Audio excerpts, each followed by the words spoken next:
Bien, el tema que vamos a hablar está relacionado y vinculado con los sofistas, ¿sí? ¿Quiénes eran los sofistas? Los sofistas eran, en principio, podemos decir que eran extranjeros, ¿sí? Estos extranjeros que venían de diferentes lugares y que estaban vinculados con diferentes cuestiones referidas a la parte del conocimiento, a todo lo que tenía que ver con la gnoseología, traían una nueva forma de pensar y vivir. Por supuesto que no podían intervenir en todo lo que tenía que ver con la polis y con todo lo que tenía que ver con la cuestión política, pero formaban a los políticos. Eran pensadores que deambulaban de un lugar a otro y que trataban de influenciar en relación a cosas que a ellos les parecía importante, pero si nosotros lo trasladamos hoy en día y también tenido en cuenta en ese momento, en la edad antigua, ¿no? Que es el momento que estamos hablando, más precisamente del siglo V antes de Cristo, siglo VI, siglo V, ser sofista era algo peyorativo, o sea, era algo despectivo. El tema de los ideales estaba muy en foco y querían impartir todas sus enseñanzas a la clase, a qué clase social. En principio a la clase social o a los que tenían plata, mejor dicho, y a los jóvenes. Por supuesto que se dedicaban a todo lo referido a la enseñanza. Ustedes piensen que en la edad antigua no había escuelas como sí conocemos en la actualidad, sino que la enseñanza se daba en las plazas en la antigua. Y todo lo que tenía que ver con esto se vinculaba con la parte oratoria y escritura.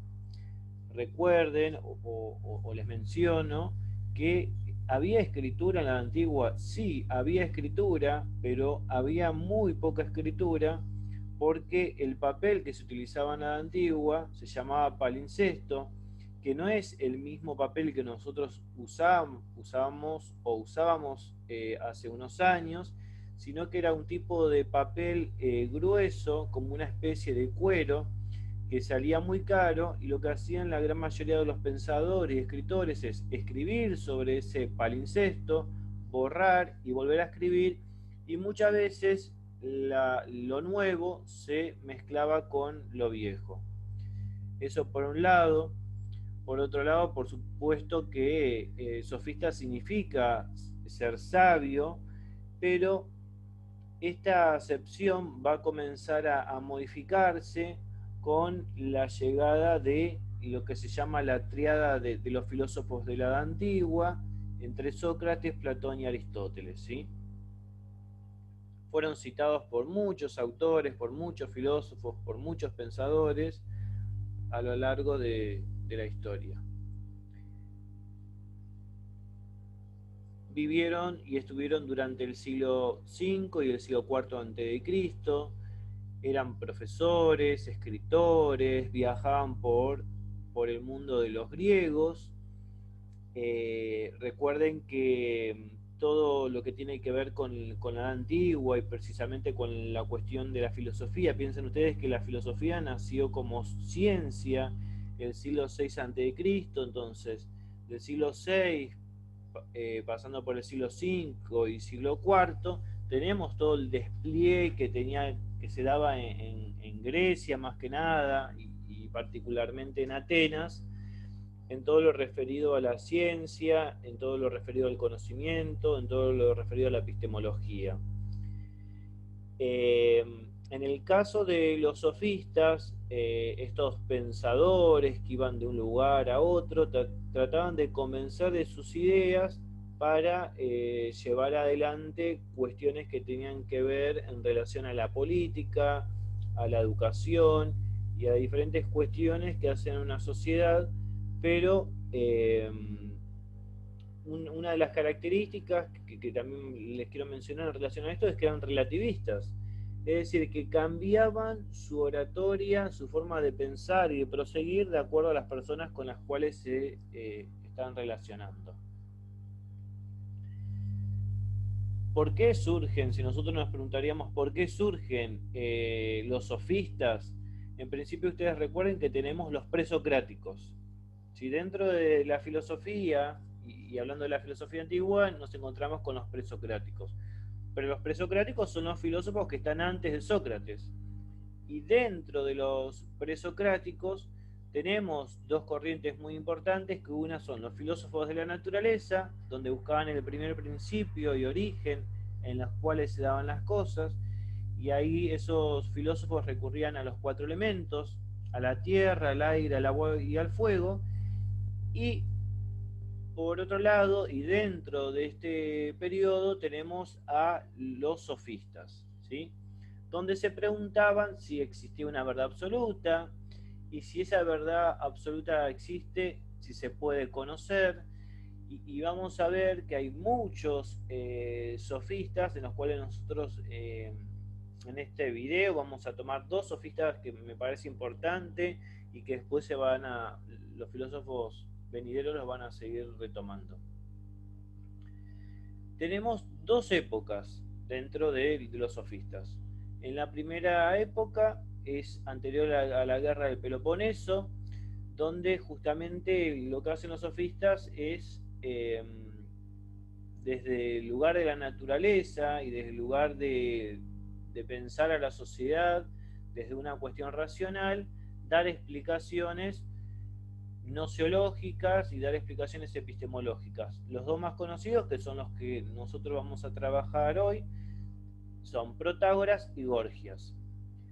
Y después tenemos la segunda época de los sofistas, que se da luego a la guerra del Peloponeso, donde los conceptos están vinculados con el poder y de alguna manera se produce lo que tiene que ver con la degeneración de los sofistas.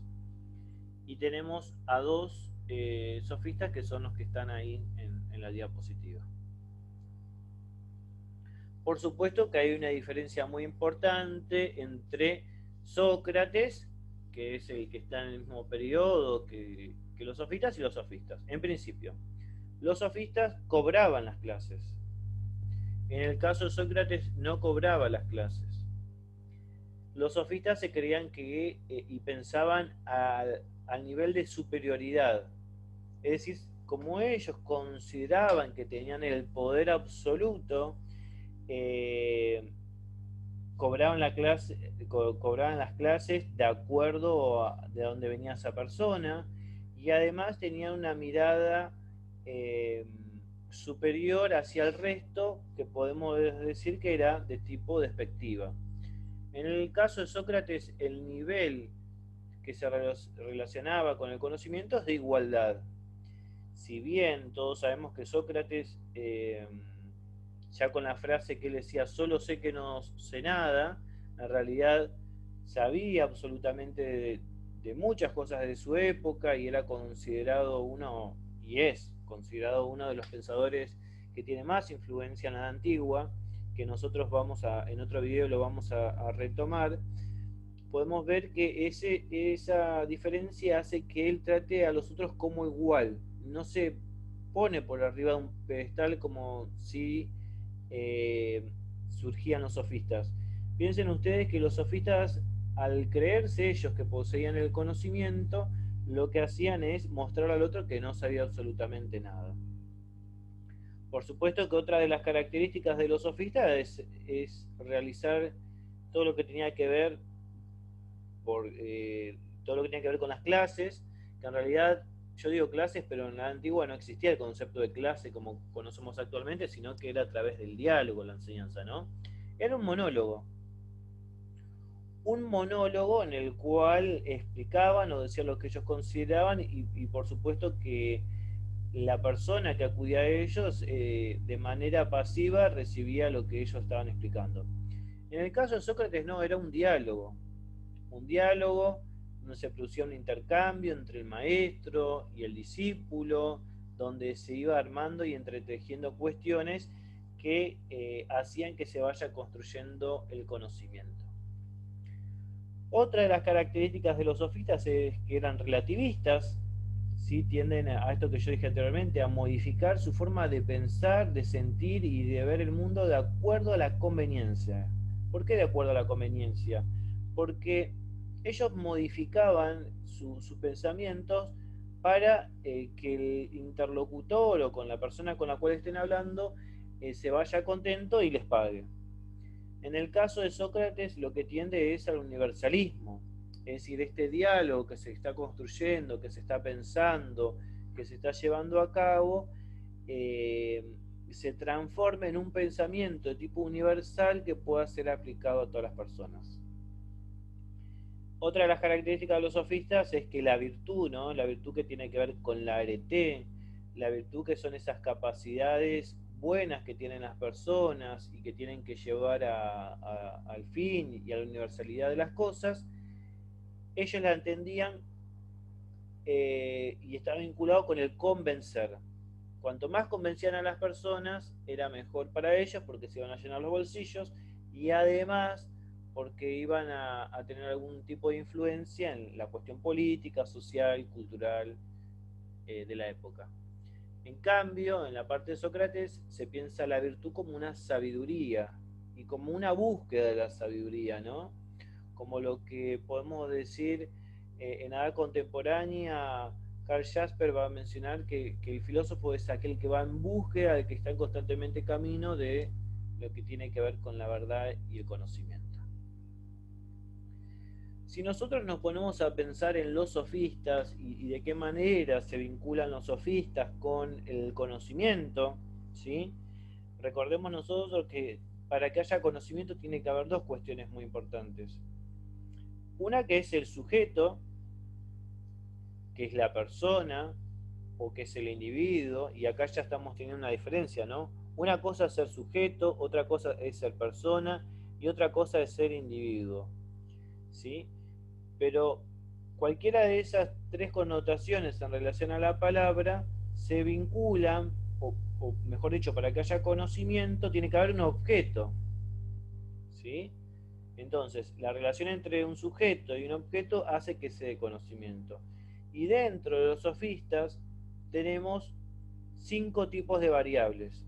Una que tiene que ver con el escepticismo, donde justamente el ser humano no puede conocer la verdad, ya que el entendimiento es limitado desde el punto de vista como lo cual lo piensan ellos. Después, por otro lado, tenemos el sensismo, que justamente, y también, retomando lo anterior, este tipo de conocimiento está vinculado con la limitación, pero el tipo de los sentidos. Es decir, que la apariencia de los fenómenos, de lo que aparece, de lo que se me presenta con el uso de los sentidos externos, me limita. Por otro lado, y otra de las características, el relativismo. El relativismo lo que piensa es que no hay conocimientos universalmente válidos, sino que los conocimientos se van modificando de acuerdo a las características del espacio, el tiempo y con la persona con la cual voy hablando. Otra de las cuestiones y otra de las características es el nominalismo, que también tiene que ver con otra cuestión de limitación, pero esta limitación está vinculada con el lenguaje, ¿sí? Recuerden ustedes que una de las cuestiones importantes que se piensa desde el punto de vista filosófico y de la filosofía es que tiene que ser comunicable. Si no hay comunicación, la filosofía pasa a ser abstracción y justamente no es el fin de la filosofía.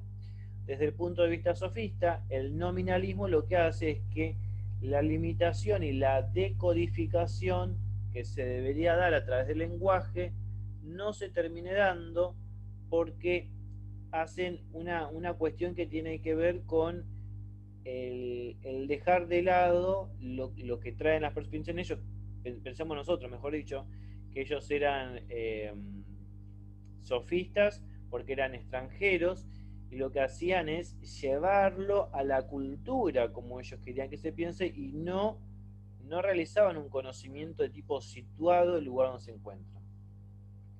Y por otro lado es el subjetivismo, donde consideran como verdaderas las opiniones. ¿Por qué consideran como verdaderas las opiniones? Porque la verdad absoluta para los sofistas no existe. Acá, como les nombré anteriormente, uno de ellos es Protágoras, ¿sí? Uno de los filósofos, perdón, uno de los sofistas más reconocidos de la Edad Antigua. Fue un sofista griego, era excelente en todo lo que tenía que ver con la cuestión de la retórica, todo lo que tenía que ver con la cuestión de la oratoria, y cobraba absolutamente un montón por sus conocimientos. Es decir, ustedes piensen que cuando una persona tiene conocimiento o cuando trabaja o tiene una profesión, por ejemplo, referida a que tiene que dar explicaciones por tal o cual cosa, es una profesión y es una vocación de servicio, tiene que estar al servicio. Bueno, en el caso de este sofista, no lo llevaba por ese lado, ¿no? Eh, Eso por un lado, después por otro lado, eh, este sofista lo que hace justamente es vincularse con Platón, es un pensador viajero, eh, iba para el lado que lo necesiten, por decirlo de alguna forma. Lo conoció Sócrates, fue amigo de Pericles, quien le encargó que formara una constitución nueva para la colonia de los Turios, que esto se dio en el siglo V a.C., y es donde podemos decir de alguna forma, de alguna manera, se comenzó a establecer la educación pública y obligatoria. En esas cuestiones, y lo que estuvo haciendo está bien, ¿no? Pertenece a la escuela y a la filosofía jónica, ¿sí? Lo que le interesaba es todo lo referido al lenguaje, a la cuestión semántica y al relativismo, y lo que hace justamente es hablar de los complementos o tiene como premisa cuestiones en relación al lenguaje que se va a observar durante toda su enseñanza. En el caso de, si nosotros lo pensamos por el pensamiento, a este sofista, la famosa frase es: el hombre es la medida de todas las cosas, de las que son en cuanto son y de las que no son en cuanto no son. Es uno de los fragmentos que se toma de él. ¿Y qué es lo que está diciendo con esto? ¿Qué es lo que nosotros podemos analizar o leer entre líneas? Es que nosotros seríamos como la regla o como las reglas que conocemos actualmente para que las cosas estén a nuestra medida o a nuestra forma. Por ese lado va. Después tenemos el otro sofista, también reconocido, que está en la misma época, que es Gorgias. Él es uno de los primeros sofistas y pensadores que se introducen en el pensamiento nihilista. Recuerden que el nihilismo tiende a la nada y al vacío existencial. Es un sofista de tipo radical, escéptico, donde hay una cuestión muy importante que plantea, que dice que nada existe. Y si algo existiera, no lo podríamos llegar a conocer. Y si pudiéramos llegarlo a conocer, no lo podríamos comunicar. Por ese lado va el pensamiento de él. ¿Y por qué va por ese lado el pensamiento de él? Porque este sofista, eh, además de ser relativista, además de ser nihilista, tiende a todo lo que está vinculado y es uno de los primeros pensadores que comienza a pensar el concepto de la angustia existencial, que después a lo largo de la historia se va a ir retomando. Esto es en principio lo que les quería comentar, lo que les quería decir en relación a los sofistas, que me parece importante que nos ayudan a pensar y a ver cuestiones para decir, a ver, una cosa es ser sofista, otra cosa es ser filósofo, como dije hace un rato, ¿no? Filósofo va en búsqueda del conocimiento, en búsqueda de la verdad, y lo que tendremos que ir haciendo es, esto es en relación a los sofistas. Ahora, los sofistas, ¿de qué forma o de qué manera se alejan, o por decirlo de alguna manera, en qué cuestiones Sócrates se diferencia de los sofistas? Platón se diferencia de los sofistas y Aristóteles se diferencia de los sofistas.